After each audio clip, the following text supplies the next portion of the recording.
Police complaint ఈ cinema రిలీజ్కి ముందు చాలా వివాదాలు ఇరుక్కుందని చెప్పవచ్చు. ఎందుకంటే ఈ సినిమా ప్రమోషన్స్కి ఎవరు కూడా నటీనటులు ఎవరు కూడా సహకరించలేదనేసి ఆ చిత్ర డైరెక్టర్ చాలాసార్లు ప్రెస్ మీట్లో మాట్లాడడం జరిగింది. ఆ తర్వాత కూడా ఈ ప్రాబ్లం సాల్వ్ అయింది అన్నట్టుగా మాట్లాడటం కూడా జరిగింది. తర్వాత సినిమా రిలీజ్ చేయటము ఇప్పుడు మంచిగా ఆడుతుందని చెప్తున్న ఈ సందర్భంలో మళ్ళీ వరలక్ష్మి శరత్ కుమార్ ప్రమోషన్ రాకపోవటము, ప్రస్తుతం మళ్ళీ ఆమె నుంచి ఎటువంటి స్పందన కూడా లేకపోవటం మళ్ళీ ఇప్పుడు చర్చనీయాంశం అవుతుందని చెప్పవచ్చు. అయితే ప్రస్తుతం ఈ సినిమా డైరెక్టర్ సంజీవ్ మేగట్ ఉన్నారు. సంజీవ్ గారు చెప్పండి, సినిమాకు ముందు సినిమా తర్వాత ఇప్పుడు వరలక్ష్మి శరత్ కుమార్ రియాక్షన్ ఎలా ఉంది అసలు? యాక్చువల్గా సినిమాకు ముందు రాలేదని చాలా ఫీల్ అయ్యాము. నిజంగానే రాలేదు ఆవిడ. తర్వాత సినిమా నేను 10th ఏదో మాట్లాడాను, అది చాలా పెద్ద వివాదం అయింది. నేను కేవలం సినిమా కోసం సినిమా గురించి మాత్రమే నా ఆవేదన చెందానమాట. దానికి ఆవిడ కూడా రియాక్ట్ అయిపోయి చాలా అంటే ఆల్మోస్ట్ పోలీస్ కంప్లైంట్ అనే సినిమా కాబట్టి కంప్లైంట్ అనుకుంటారేమో, నిజంగానే కంప్లైంట్ దాకా వెళ్ళింది. ఆవిడ కూడా వచ్చి కౌన్సిల్ పెద్దలు కొంచెం రాజీ కుదిరి చేసి మొత్తానికి సెట్ చేశారు. కానీ తర్వాత ఇదేంటంటే రిలీజ్ వరకు మాకు కొంచెం కోపంగా ఉండేది, చాలా బాధలో ఉన్నాం. కానీ అప్పుడు రిలీజ్ అయిన తర్వాత జనాదరణ చూసి చాలా హ్యాపీగా అనిపించింది. ఎందుకంటే ఇవన్నీ నథింగ్ అనమాట, వాటి ముందు సక్సెస్ ముందు నథింగ్.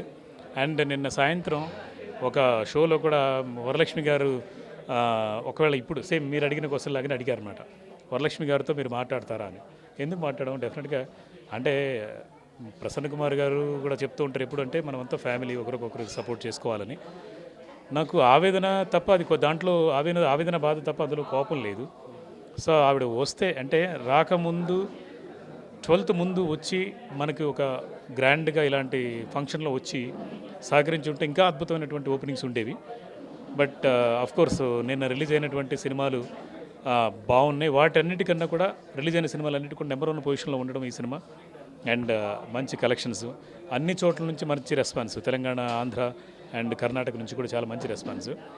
అది చాలా హ్యాపీ అనమాట. అంటే సాయంత్రానికంతా వరలక్ష్మి గారి మనసు కూడా అంటే ఆవిడ కూడా అంటే ట్రై చేశాను, ఎవరో మాట్లాడండి చూద్దాం ట్రై చేయండి అంటే ట్రై చేశాను. కోర్స్ అప్పుడు లిఫ్ట్ చేయకపోయినా తర్వాత ఒక గంట తర్వాత వాళ్ళ మేనేజర్ ద్వారా రిప్లై ఇచ్చారన్నమాట. ఫోన్ చేసి ఏంటండి ఇలాగ చేశారు వరలక్ష్మి గారికి అంటే, ఈ విషయం సినిమా ఆడుతుంది, సినిమా భయపడాల్సిన అవసరం లేకుండా ఘన విజయం సాధించిందని చెప్పడానికి మాత్రం, అంటే సక్సెస్ అంటే కోపం బాధ ఎలాగే షేర్ చేసుకున్నాం, సక్సెస్ని కూడా షేర్ చేయాలని ఫోన్ చేశాను అనమాట. సో వాళ్ళ మేనేజర్ కూడా మంచిగా ఆయన కూడా చెప్పారు, లేదండి మాకు కూడా రిపోర్ట్స్ వచ్చాయి, మంచి సినిమా సక్సెస్ అని చెప్పేసి ఆయన కూడా హ్యాపీగానే చెప్పారు. ఆవిడ దాకా చేరిందని నమ్ముతున్నాము. ఎందుకనంటే నవీన్ చంద్ర గారు కూడా మొన్నటిదాకా టచ్లో లేరు, ఎందుకంటే షూటింగ్లో ఉండటం వల్ల. ఆయన తప్పు ఎప్పుడూ లేదు. సార్ ఇదంతా కరెక్టే, కాకపోతే ఇలా రానోళ్ళు కనీసం ఒక 3 minutes వీడియోలు ఎవరైనా ఇటు నవీన్ చంద్ర కానీ లేకపోతే వరలక్ష్మి గారు కానీ ఆమె కూడా చేయొచ్చు. మీరు ఇంత మాట్లాడిన తర్వాత ఒక 12 seconds పంపించడం అని జరిగింది. మళ్ళీ ఆమె ట్విట్టర్లో ఇది పెట్టుకోవడం మొత్తం చూస్తుంటే ఏంటంటే మీరేదో తప్పు చేసినట్టు ఆ వీడియో దాంట్లో పోస్ట్ చేసి దాన్ని మీరు క్షమాపణ చెప్పడం, దాన్ని యాక్సెప్ట్ చేస్తున్నట్టుగా ఉంది. అంటే ఏంటిది ఇది? అదే నాకు విచిత్రం. ఎందుకంటే ఇప్పుడు క్షమాపణ చేసేంత తప్పు అయితే మనం చేయలేదు. నిజం చెప్పాలంటే నేను కేవలం ఆవేదనే, అంటే సినిమా గురించి మాత్రమే మాట్లాడాను. సరే సారీ చెప్పమని పెద్దలు కూడా చెప్పారు కాబట్టి సారీ. ఎందుకనంటే పర్సనల్గా ఆవిడకి ఇమేజ్ డ్యామేజ్ అవుతుంది, ఆవిడ నెగిటివ్ అనుకుంటారు జనాలు అన్న దాంట్లోంచి నేను కూడా సరే అందరం కలిసి పనిచేసాం. నిజంగా షూటింగ్ అప్పుడు 100% కోఆపరేట్ చేసింది అనేది మీ అందరికీ తెలుసు. నేను చెప్పాను, నేను ఎప్పుడు తప్పుగా మాట్లాడలేదు ఆవిడ గురించి. సారీ చెప్పమని పెద్దలు చెప్పారు, పెద్దల మాట గౌరవించి నేను కూడా సారీ చెప్పాను. కాకపోతే మళ్ళీ బాధ వేసిన విషయం ఏంటంటే దాన్ని మాత్రం ఆవిడ పోస్టులు పెట్టుకుంటే 5 లక్షల మంది 10 లక్షల మంది చూశారు.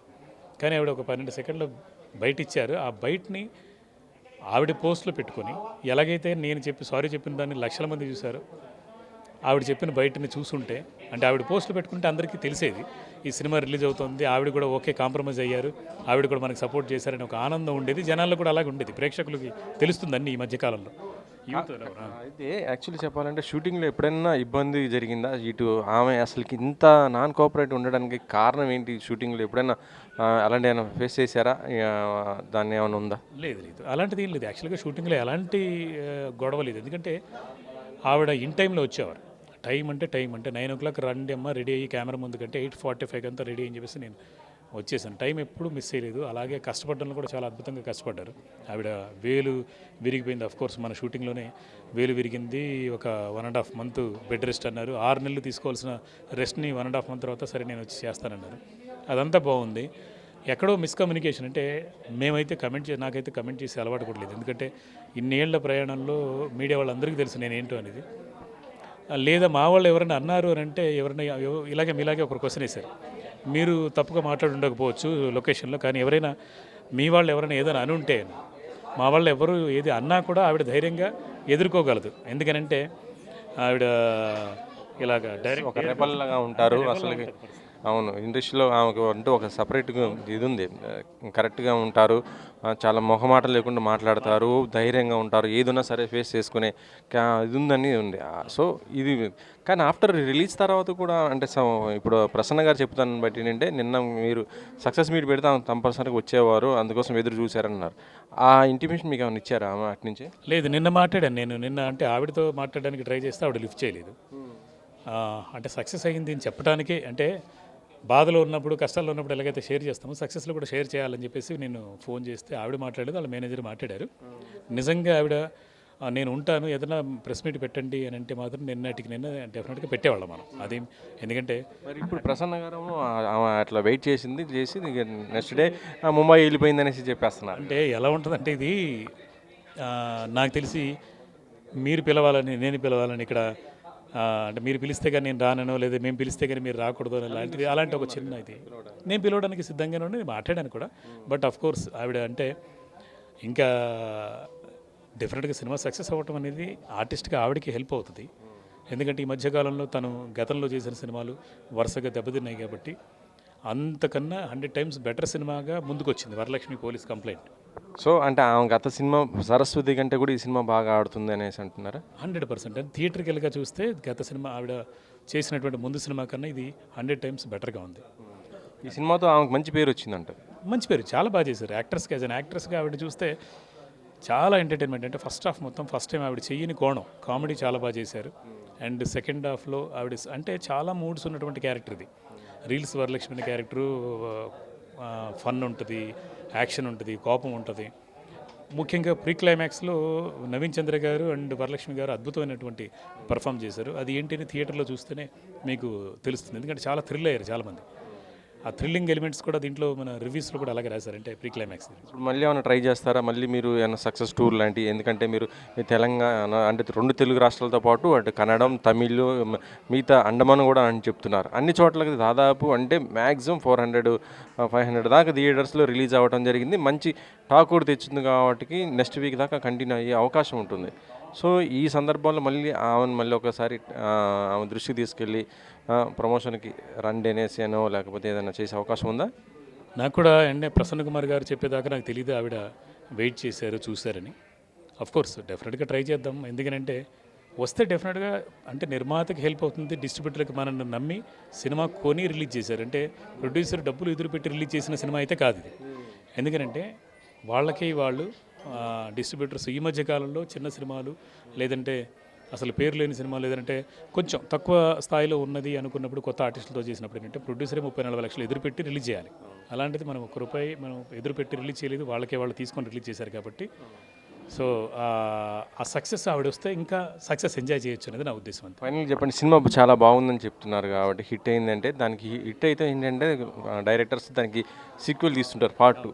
ఒకవేళ పార్ట్ 2 మళ్ళీ తీయాలంటే మళ్ళీ ఆమెతోటే వరలక్ష్మిని మళ్ళీ ఆమెతోటే తీస్తారా ఒకవేళ, లేకపోతే ఏదైనా? అంటే యాక్చువల్గా ఒక కథలో ఒక లీడ్ ఇచ్చామన్నమాట. అంటే వరలక్ష్మి గారు ప్రీ క్లైమాక్స్లో ఒక చేసే నవీన్ చంద్ర గారికి వరలక్ష్మి గారికి వచ్చేటువంటి ఒక మధ్యలో ఒక చిన్న ప్రీ క్లైమాక్స్ సీక్వెన్స్లోనే చెప్తాం.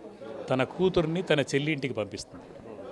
తన చెల్లి ఎవరు అనేది మనం తర్వాత సెకండ్ పార్ట్ 2లో ప్లాన్ చేస్తున్నాం. కోర్స్ వరలక్ష్మి గారు కూడా చేస్తారు. నాకు తెలిసి ఏంటంటే ఈ కోపతాపులు ఇవన్నీ కూడా తర్వాత వెళ్ళిపోతాయని అనుకుంటున్నాను. వరలక్ష్మి గారు ఒప్పుకుంటే ఆవిడతో చేస్తాను, లేదన్నా కూడా ఆల్రెడీ వాళ్ళ చెల్లి అనే ఒక క్యారెక్టర్ మనం జస్ట్ క్వశ్చన్ మార్క్ పెట్టి వదిలేసాం అనమాట. తన కూతున్నట్టు పంపించింది కాబట్టి ఆవిడ ఎవరో అనేది మోస్ట్లీ అందరికీ సహకరిస్తూ రిలీజ్ ప్రమోషన్స్ కూడా భుజాల మీద వేసుకున్నటువంటి ఏ హీరోయిన్ అయినా వచ్చేయచ్చు. వస్తారు, డెఫినెట్గా మంచి జరుగుతుంది. నెక్స్ట్ ఏ ప్రాజెక్ట్ మీ నుంచి? నెక్స్ట్ యాక్చువల్గా 2 సినిమాలు ఉన్నాయండి. ఒకటేమో కన్నడలో సినిమా ఉంది, కన్నడ తెలుగు. ఇప్పుడు ఇందాక జమినీ సురేష్ గారు ఇంకో హీరోతో కలిపేసి తెలుగులో చేస్తున్నాను. అదే సినిమాని కన్నడలో కూడా చేస్తున్నాను. అంటే ఇప్పుడే అనౌన్స్ చేయకూడదని ఆగాను. దాంతోపాటు ఏంటంటే సేమ్ ప్రొడ్యూసర్ ఎంఎస్కే ప్రమిదశ్రీ ఫిలిమ్స్తో ఒకటి సినిమా ఉంది, మలయాళం అండ్ తెలుగు చేస్తున్నాను. అది కాకుండా చాలా పెద్ద సినిమా చేయబోతున్నాను. అది నేను ఇంకొక 6 నెలల తర్వాత రివీల్ చేస్తాను. చాలా పెద్ద సినిమా. అంటే స్టార్ హీరోస్ స్టార్ హీరోతో చేస్తున్నాను. ముగ్గురు హీరోలు కలిపి చేస్తున్నాను. కన్నడ 2 హీరోలు, తెలుగులో ఒక స్టార్ హీరో కలిపి ఒక సినిమా చేస్తున్నాను. ఎందుకంటే నాకు అందుకే భగవంతుడు ఇలాంటి అవకాశం ఇచ్చాడేమంటే, నేను ఎవరో తెలియాలని చెప్పేసి, జనాలకి తెలియాలని చెప్పేసి ఈ వివాదం లేచిందేమో తెలియదు నాకు. ఇప్పుడు ప్రతి ఒక్కరు నాకు ఫోన్ చేసి సార్ మీతో ఇంటర్వ్యూ చేయాలనో, లేకపోతే నేను ఎవరు అంటే బయట ఒక గుడిలో పంతులు గారు గుడికి వెళ్ళి నమస్కారం పెడుతుంటే, సార్ మిమ్మల్ని చూశాను యూట్యూబ్లో, మీరు ఏం చేస్తుంటారని అడిగారు. నిన్న మిరాజ్ థియేటర్ దగ్గర కూడా బయట సినిమా చూసి బయటకు వచ్చి నిలబడితే దగ్గరకు వచ్చేసి ఒక ప్రేక్షకుడు వచ్చేసి, సార్ మీరే కదా డైరెక్టర్ అన్నారు. సో అంత గుర్తింపు తెచ్చింది ఈ మీడియా. ఈ 3 రోజుల్లో ఒక చిన్న జరిగిన ఒక సంఘటన తీసుకొచ్చింది. మీ అందరూ కూడా సమస్యను, అంటే మీరు సమస్యను జనాల్లోకి తీసుకెళ్ళటం వల్ల జనాలకు కొంత వాస్తవం కూడా తెలిసిందనమాట. ఆల్ ది బెస్ట్ అండి. ఈ సినిమా ఇంకా మంచి ఎక్కువ కలెక్షన్స్ వసూలు చేయాలని కూడా మనస్ఫూర్తిగా కోరుకుంటున్నాను. నెక్స్ట్ ప్రాజెక్ట్ కూడా చేయాలని కూడా కోరుకుంటున్నాను. ఇది మొత్తానికి అయితే వరలక్ష్మి శరత్ కుమార్తో సమస్య అయితే సామరస్యంగానే పరిష్కరించుకుంటున్నామని కూడా చెప్తున్నారు. దాంతోపాటు పార్ట్ 2 కూడా దానికి ఉంది, ఒక లీడ్ కూడా ఉంది. ఒకవేళ ఆమె యాక్సెప్ట్ చేస్తే తీస్తాము, లేకపోతే ఏ కొత్త హీరోయిన్ని దాంట్లో పెట్టి కూడా చేసే అవకాశాలు ఉన్నట్టయితే చెప్తున్నారు. మరి ఈ సినిమా నెక్స్ట్ చేస్తారా, లేకపోతే ఏ ప్రాజెక్ట్ పోతారా అని కూడా చూద్దాం. కెమెరామెన్ పాషాతో వెంకట్, 10 TV.